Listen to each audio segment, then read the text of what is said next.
अस्सलाम वालेकुम। लो जनाब, मैं गुजरात शहर की कंडीशन देखो। अल्लाह ताला माफ़ करे, लोगों के अंदर च पानी नज़र आ रहा होना तो कि बेचारे लोग फैमिलियां जनाब मेरी बाहर रोडों ते खज्जल होंदे पे ते पानी बिल्कुल सारे घरां दे विच देखो ना। स्कूल सी ते जनाब मेरी लोगों विच चीज़ां जड़ियां ने वो डुब गई ने और लोग इन्ने कर परेशान ने। पानी की निकासी कोई नहीं। सब तो बड़ी चीज़ है कि कोई बंदा पुछण वाला है ही कोई नहीं। और देखो सारे पासे पानी, ठीक है। ये दरिया का मंजर पेश कर रहा है तो ये कोई जिम्मेदार नहीं जे कोई इदारा इस गल नूं मन के राज़ी नहीं कि असी जड़ा वो ये बारे सोच रहे हैं। जदों जाओ कहते ने मोटर सड़ गई ने। बई मोटर सड़ गई ने तो वो किन्ने सही करानियां ने?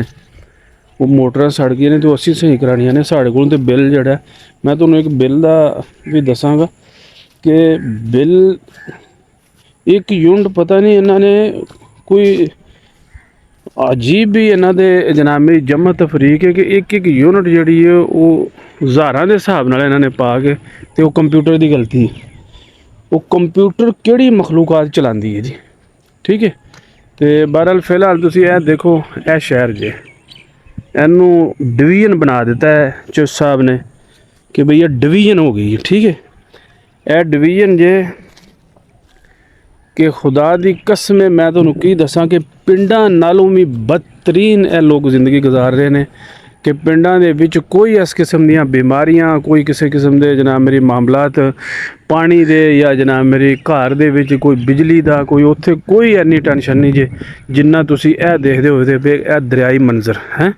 ए कोठियां दे विच पानी, घरां दे विच पानी, लोग बदतरीन जिंदगी गुजारदे ने पे।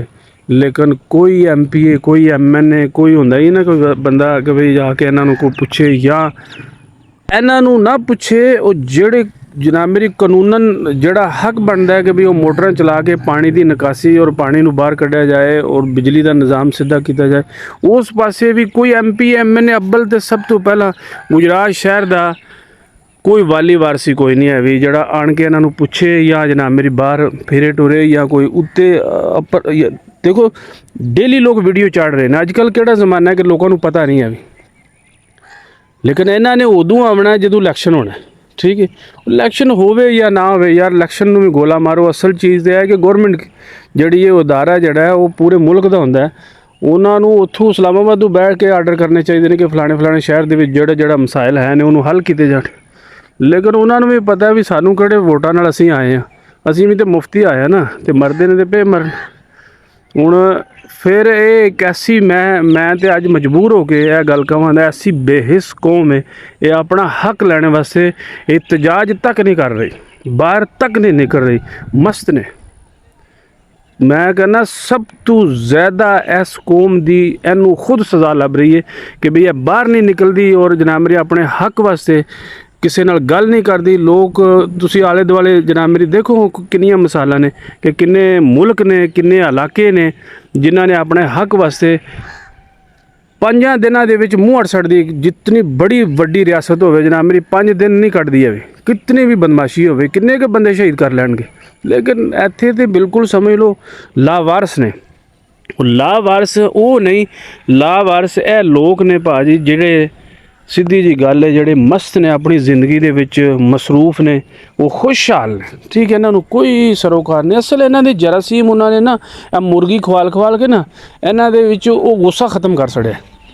सब तो पहली जनाब मेरी गल आती है पंजाबियों की। पंजाब दे विच कोई बंदा जनाब मेरी ऐसा नहीं है भी कि जड़ा कोई शहर दे विच बाहर निकले एहतजाज करे गल करे कि भी ये जेडे साडे हक ने वो तो कम अज़ कम दिते जान। दूसरी तो गल बात दी कि भी तुसीं सहूलतां सानूं की देनियां ने, वो सहूलतां दे बाद च ला दे, पहले जड़ियां है ने वो तो पूरियां करो, वो ही साडे कोल छिन लियां ने। वो आने वाले दिनों च पता नहीं है तुहाडे उत्ते किहड़ी किहड़ी चीज़ का टैक्स ला के, क्योंकि सानूं असल तो असीं जाने ना जिस वेले हस्पताल ਤੇ ਉੱਥੇ ਜਨਾਬ ਮੇਰੀ ਸਪੈਸ਼ਲ ਪ੍ਰੋਟੋਕੋਲ ਹੁੰਦਾ ਸਾਡਾ, VVIP ਸਾਡਾ ਇਲਾਜ ਹੁੰਦਾ ਹੈ। ਫਿਰ ਅਸੀਂ ਜਨਾਬ ਮੇਰੀ ਗਵਰਨਮੈਂਟ ਦੇ ਸਕੂਲਾਂ ਦੇ ਵਿੱਚ ਜਾਂਦੇ ਹਾਂ ਤੇ ਸਾਡੇ ਬੱਚੇ ਜਨਾਬ ਮੇਰੀ MPhil ਕਰ ਰਹੇ ਨੇ ਮੁਫਤ ਦੇ ਵਿੱਚ। ਫਿਰ ਸਾਨੂੰ ਰੋਡ ਜਨਾਬ ਮੇਰੀ ਸਾਡੇ ਬੜੇ ਕਮਾਲ ਦੇ ਨੇ। ਫਿਰ ਅਸੀਂ ਕਾਨੂੰਨ ਦੇ ਮੁਤਾਬਕ ਅਦਾਲਤ ਦੇ ਵਿੱਚ ਜਾਂਦੇ ਹਾਂ ਤੇ ਉੱਥੇ ਸਾਨੂੰ ਬੜਾ ਇਨਸਾਫ ਮਿਲਦਾ ਹੈ। ਥਾਣਿਆਂ 'ਚ ਜਾਈਏ ਤੇ ਜਨਾਬ ਮੇਰੀ ਸੋਫੇ 'ਤੇ ਬਿਠਾਉਂਦੇ ਨੇ। ਇਹ ਜਿੰਨੀਆਂ ਚੀਜ਼ਾਂ ਹੈ ਨੇ ਉਹ ਸਾਨੂੰ ਮਿਲ ਰਹੀਆਂ ਨਾ। ਅਸਲ ਜਿਹੜੇ ਆ ਲੋਕਾਂ ਦੇ ਅੰਦਰ ਜਿਹੜੀ ਖੁਮਾਰੀ ਹੈ, ਬਿਮਾਰੀ ਹੈ ਕਿ ਬਈ ਜਦੋਂ ਜਨਾਬ ਮੇਰੀ ਇਸ ਮੁਲਕ ਦੇ ਵਿੱਚ ਕੋਈ ਸਹੂਲਤ ਦਿੱਤੀ ਨਹੀਂ ਜਾ ਰਹੀ ਤੇ ਟੈਕਸ ਕਾਹਦਾ ਦਿੱਤਾ ਜਾਂਦਾ ਹੈ? ਇਹ ਜਿਹੜਾ ਟੈਕਸ ਸਾਨੂੰ ਤੁੰਨਿਆ ਜੇ, ਇਹ ਪੂਰੀ ਦੁਨੀਆ ਦੇ ਉੱਤੇ ਲੋਕ ਟੈਕਸ ਲੈਂਦੇ ਨੇ, ਪੂਰੀ ਦੁਨੀਆ ਟੈਕਸ ਨਾਲ ਹੀ ਚੱਲ ਰਹੀ ਹੈ। ਲੇਕਿਨ ਉੱਥੇ ਜਾ ਕੇ ਉੱਥੇ ਕੋਈ ਕਾਨੂੰਨ ਹੈ, ਉੱਥੇ ਕਿਸੇ ਨੂੰ ਕੋਈ ਬੰਦਾ ਗੱਲ ਦੱਸ ਸਕਦਾ, ਇੱਥੇ ਕੋਈ ਬੰਦਾ ਪੁੱਛਣ ਵਾਲਾ ਵੀ ਕੋਈ ਨਹੀਂ। ਔਰ ਕਾਨੂੰਨ ਤੇ ਕਾਨੂੰਨ ਬਣੇ, ਉਹ ਸ਼ਾਮੀ ਜਨਾਬ ਮੇਰੀ ਕਾਨੂੰਨ ਧੱਕੇ ਨਾਲ ਹੀ ਬਣ ਜਾਂਦਾ ਜੀ। ਸਵੇਰੇ ਨਾਫਜ਼ ਹੋ ਗਿਆ ਤੁਹਾਡੇ ਉੱਤੇ। ਇਹ ਕੌਮ ਜਨਾਬ ਮੇਰੀ ਇਹ ਮੁਰਦਾ ਕੌਮਾਂ ਦੀਆਂ ਨਿਸ਼ਾਨੀਆਂ, ਜ਼ਿੰਦਾ ਦੀਆਂ ਨਹੀਂ, ਅੱਲਾ ਦੇ ਵਾਲੇ।